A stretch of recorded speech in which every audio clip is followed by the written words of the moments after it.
Hey everybody, this is Jen. Welcome to the homestead and welcome to my channel. Today we are going to be in the kitchen. We're going to be making some fruit-filled pockets. Some people call them empanadas, but they're a wonderful treat to have, to grab and go for breakfast or a quick snack when you're on the run. And they store beautifully, and we're going to be making them as healthy as we can. So follow me along right here on Garden Jen's Journey.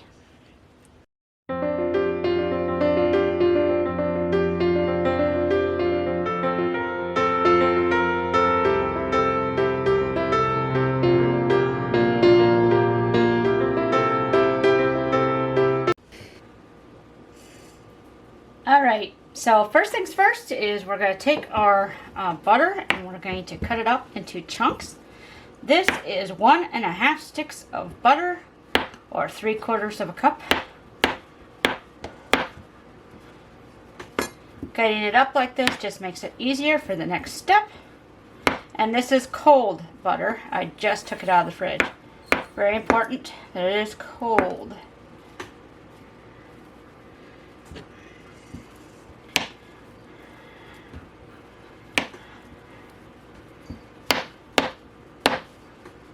Alright, so in this bowl I have 2 cups of flour and 1 teaspoon of fine sea salt. And I'm just going to take my pastry blender and just mix it up real quick. Make sure that salt is incorporated in there, because the last thing you want to do is bite into a big mess of salt. That's just nasty. Alright. So take our cold butter, put that in there, and we're just gonna use our pastry blender to cut the butter into the flour.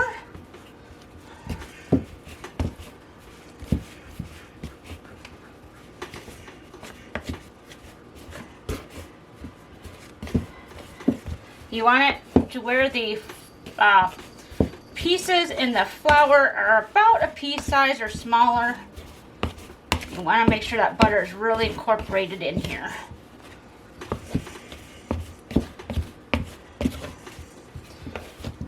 We're basically making a pie crust dough, since we are making fruit pies in a sense. They're just portable fruit pies. They're like those things that you see at the front checkout of your gas stations or grocery stores. But again, these are the healthy version. And it's not that hard to make, and it's actually cheaper for you as well.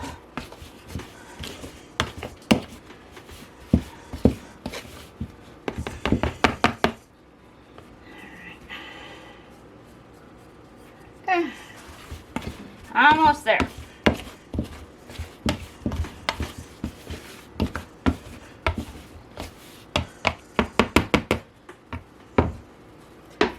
Okay, so the chunks are about pea size, so that's perfect. Alright, next step is we're going to add between 4 and 8 tablespoons of ice cold water. And again, you want it to be cold. You want to keep this dough cold so the butter doesn't melt, and it actually makes a more laminated type of dough, which makes it light and flaky instead of dense and hard as a rock. So I have my ice water here, and we're going to go ahead and I'm going to add 4 in the beginning, and I'm going to mix this by hand, because by hand I can kind of feel what's going on. And how much water you add depends a lot on how humid it is in your home, as well as the humidity of the flour. Sometimes the flour itself is moist, other times it's really dry. So that's why it's kind of important to use your hands and get in and get dirty, so to speak, because with your hands you can feel. Now you could do this in a food processor. A lot of people like throwing it all in the food processor and let that do the work. You can do that. You know, I have a food processor. I could do that. But again, I like the hands-on approach because I can tell better when the dough is right. And also, it's good to know how to do stuff without electricity all the time. You know, if you were out of electricity, you could still make this and cook it like on over a grill or something like that. So no need to use electrical appliances all the time. Learn how to use your hands. Alright, so this seems to be about right today. When I made this yesterday to test it out, make sure that I had the recipe right, it actually took, I think, almost 10 tablespoons yesterday. But this is about right. See, it's holding together pretty good. So we're going to go ahead, I'm going to put this on my work surface here, and we're just going to bring this together. Okay. We're not going to knead it or anything, we're just bringing it all together. You don't want to knead your pie crust because then it does become tough. And I don't know about you, but I do not like trying to chew on tough pie crust. Alright. Just bringing it all together into a ball here. Okay, and then I'm just going to try to pick up some of this extra stuff here. Okay. Alright, so there is our pie crust. We are going to cover this up with a piece of plastic wrap and put it in the refrigerator. We want this to set in the refrigerator for at least 30 minutes. We want it to, the butter to chill back up and for the flour to be nice and cold and stuff like that. So we're just going to take that, put it in our bowl, and we're going to put this in the refrigerator. And then I will bring you to the next step. Alright, so for the fruit filling, you can either get canned fruit filling, or if you make your own, you can do that as well. I'm actually going to be making some blueberry fruit filling in a day or so. But anyway, so yeah, you can either buy pre-made or make your own. Now, one of the things that I would like to highly suggest is that when you are purchasing your fruit filling, to get the healthiest bang for your buck, make sure that it says no corn syrup added. You don't need that corn syrup junk. It's not good for your body. This has sugar added, which your body can process sugar a lot easier than corn syrup. So it's just got the sugar, and then the fruit, and then of course your cornstarch, which is your thickening agent, and things like that. But it does not have the corn syrup in it. So what we're going to do is we're going to open this up, and we're actually going to cut this up a bit because these are whole cherries in here. And you could leave them whole if you would like, but for a fruit pocket, especially on the go, it's easier to have smaller pieces. That way when you take a bite, you're not dropping big pieces of fruit out of your mouth because they're such big pieces. And they're going to be a lot smaller, a lot easier to chew when you are on the go. So I'm going to simply take this and dump it out. We're going to chop it up. Again, if you wanted to be quick, whatnot, you could use a food processor and just pulse this up a little bit.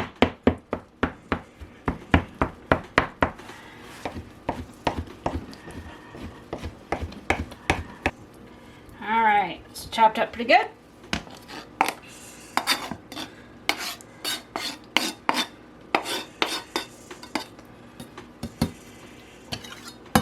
Alright, so that is ready to go.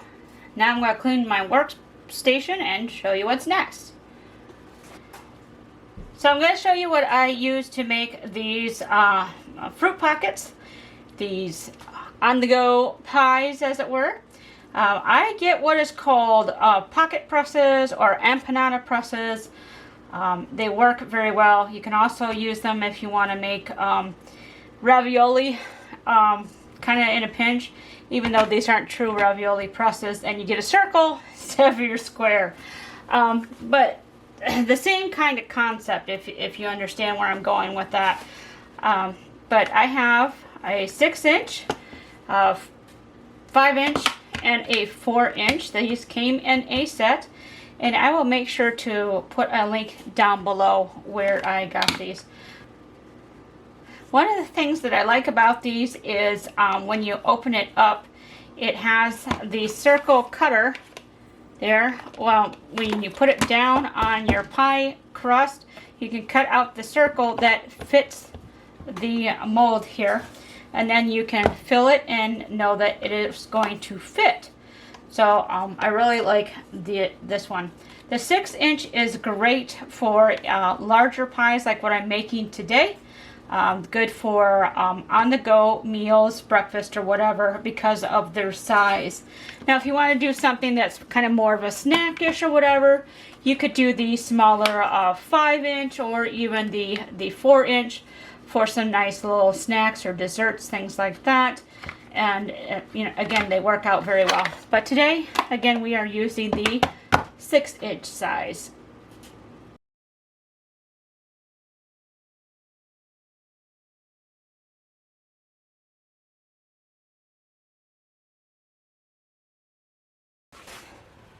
Alright, so our dough has been chilled thoroughly in the refrigerator. It's time to start making our hand pies. So I'm going to be putting them on a silicone lined baking sheet. If you don't have a silicone liner, you can use parchment paper, but do make sure you put something down on your baking sheet. Now to get ready, we're going to need to get our egg wash together. I am using one of my duck eggs. To our egg, we're going to add about 1.5 tablespoons of water, just to thin it down a bit.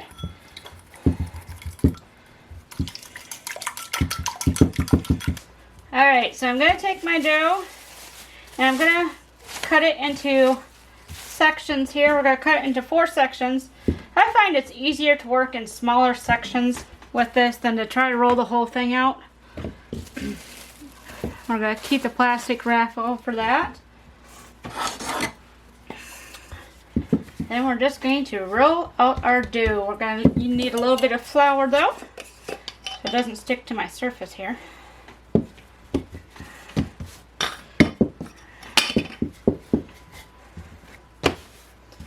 don't want to add too much flour because you don't want your dough again to be very tough and hard to chew. Alright, so you want to roll it out about 1/4 to an 1/8 thick. And you take your cutter, like that.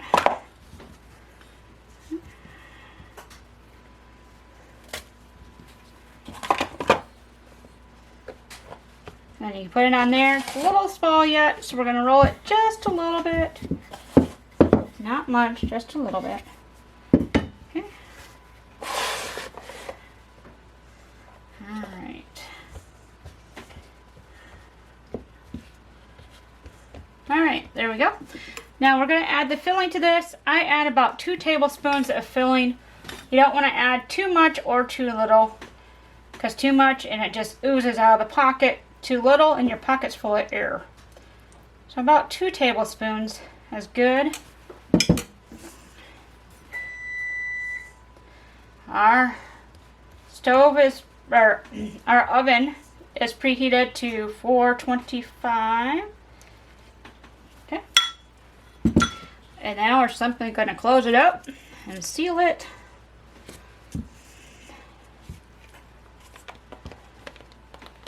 And then take this and put it on our tray.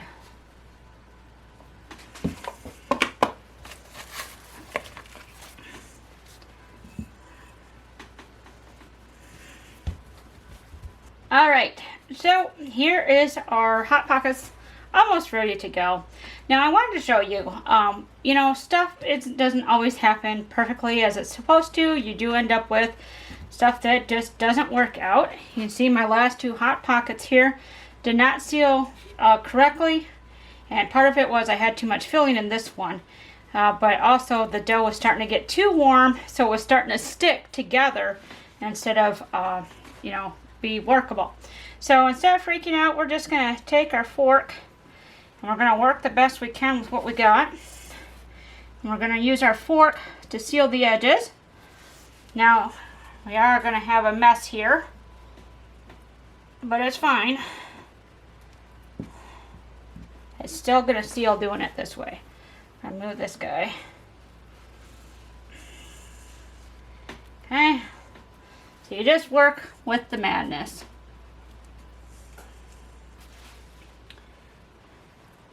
It's okay. It's food.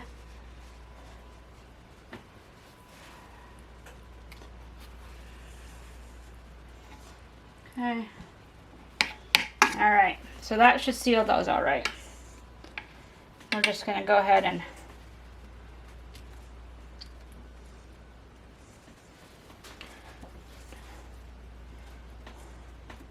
alright, so that's one of the reasons you want to make sure that your dough is cold so you don't have as many issues as this. But you know what? It happens. Alright. Alright, so the next step is we're going to put some steam holes in here. Very important. I'll put some steam holes. Now I generally do 3. Just to make sure there's adequate venting, because you don't want these to explode any worse than they already have, right? Alright, and then we're going to go ahead and coat them with the egg wash again. And this is going to serve 2 purposes. This is going to make the crust kind of a golden brown, and it's also going to serve as glue for our sugar. Now again, you can completely omit this step if you would like, especially if you are vegan. And you want to watch your sugar intake as well. This is completely optional.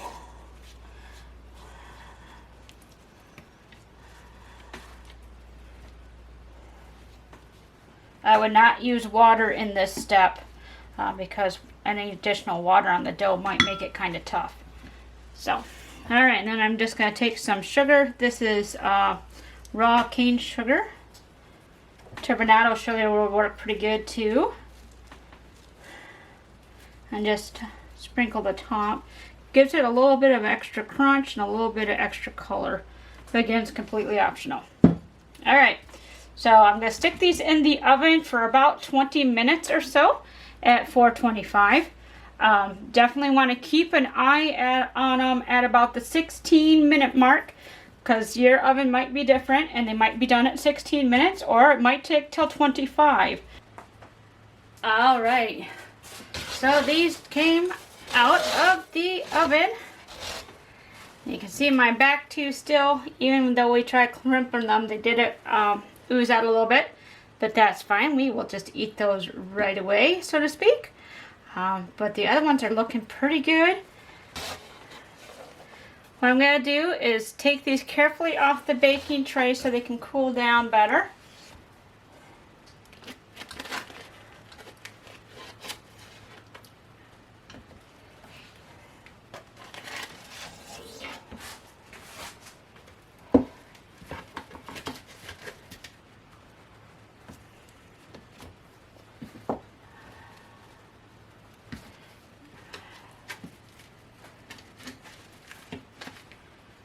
Even our busted ones will get off because we want them to cool down, not be on that hot baking tray. Alright, so let's cut this open here. Let's see what it looks like on the inside. There we go. And beautiful. Nice and flaky. And got that nice filling in there. Of course, this is still really, really hot. But yeah. So it's a wonderful warm breakfast to have, or lunch or something like that. If you're in a hurry but want something kind of healthy, you can take this with you when you head out the door in your lunchbox or whatever. These freeze very well, and I will actually show you ones that I did yesterday. Alright, so these are the ones that I did yesterday. And I simply, once they cool down, I put them in the freezer on the cookie sheet, let them harden up. And then I used my food saver and sealed them individually. That way they were not going to get freezer burned. And you can simply throw these in your lunchbox when you go. You can pop them in the microwave for about a minute if you want to heat them up. Works very well. But yeah, these are a good thing to have. I'm going to make quite a few of these, so we have them in our freezer, ready to go. And it's just wonderful to have something that's healthy, and you can just grab and go and have a quick meal with you. Now, one of the things that you can do with this certainly is, if you want, instead of having a fruit filling, you can make it savory, and you can put in like a vegetable stew, beef stew in the center of it, kind of filling, and that will work kind of like a pasty.